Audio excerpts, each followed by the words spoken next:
Assalamualaikum warahmatullahi wabarakatuh. Saya Eka Kurniasi, mahasiswa program Pasca Sarjana Teknologi Pendidikan UIK Bogor. Pada saat ini, saya ingin menyampaikan tentang tujuan pembelajaran untuk memenuhi mata kuliah desain pembelajaran yang diampu oleh dosen Dr. M. Givi F. Givia. Tujuan pembelajaran adalah bagian penting dari setiap pelatihan ataupun kegiatan apapun. Tujuan pembelajaran kadang-kadang disebut sebagai tujuan perilaku, tujuan kinerja, tujuan khusus. Tujuan utama dan tujuan adalah untuk menentukan ruang lingkup pelatihan atau kegiatan dan membantu peserta didik fokus pada hasil yang spesifik.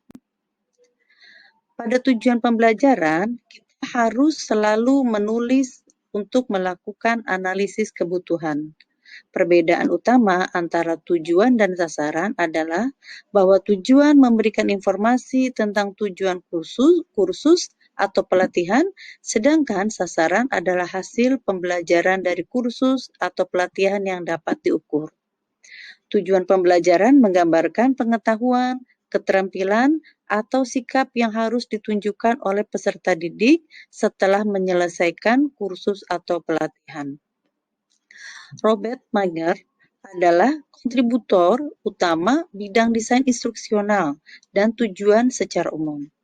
Beliau menyampaikan semua tujuan harus dapat diukur dan diamati, karena tujuan yang tidak dapat diukur dan diamati akan memiliki sedikit kesempatan untuk dievaluasi. Semua tujuan harus mencakup 4 komponen yang dikenal sebagai format A, B, C, D. Komponen-komponen tersebut adalah komponen penonton, perubahan perilaku, kondisi, dan gelar. Saat menulis tujuan, sangat penting untuk mengetahui audiens target Anda.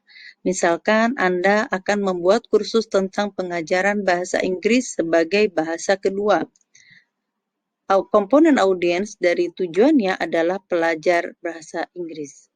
Elemen perilaku dari tujuan harus menyatakan apa yang akan dilakukan peserta didik.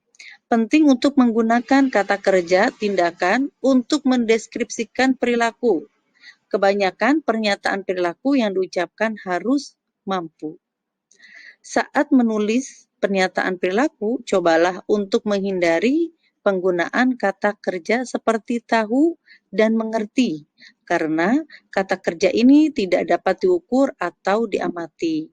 Sebaliknya, pertimbangkan kata kerja seperti menerapkan, mengklasifikasikan, dan menjelaskan. Unsur terakhir dari tujuan efektif adalah derajat atau tingkat di mana peserta didik harus melaksanakan tugas. Apakah Anda memperhatikan bahwa semua pernyataan derajat ini dapat diukur dan diamati? Setelah melihatnya, peserta didik harus jelas tentang apa yang perlu mereka lakukan untuk memenuhi tujuan.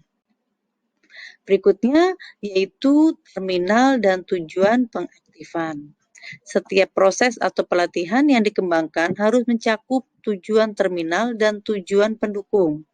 Tujuan terminal menggambarkan apa yang diharapkan dapat dilakukan oleh peserta didik dan akhir proses atau penelitian.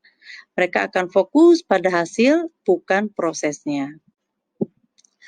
Tujuannya adalah SMART, yang berfokus pada hasil dari kegiatan dan memungkinkan peserta didik dapat mengukur keberhasilannya sendiri. SMART terdiri dari S, yaitu specific, M, measurable, A, attainable, R, relevant, dan T, timely. Pada tahun 1956, seorang psikolog bernama Benjamin Bloom mengidentifikasikan 3 domain pembelajaran, yaitu domain atau pengetahuan kognitif, domain atau sikap afektif, dan domain psikomotor atau keterampilan. Saat Anda menulis tujuan Anda untuk salah satu dari 3 domain, Anda harus selalu membidik menuju perilaku yang paling kompleks untuk mempelajari kata kerja yang terkait dengan setiap domain. Kita perlu memastikan bahwa tujuan Anda adalah SMART dan menyertakan komponen A, B, C, D, serta menggunakan kata kerja dari taksonomi Bloom. Demikian penjelasan saya tentang tujuan pembelajaran. Mudah-mudahan bermanfaat. Mohon maaf untuk segala kesalahannya. Assalamualaikum warahmatullahi wabarakatuh.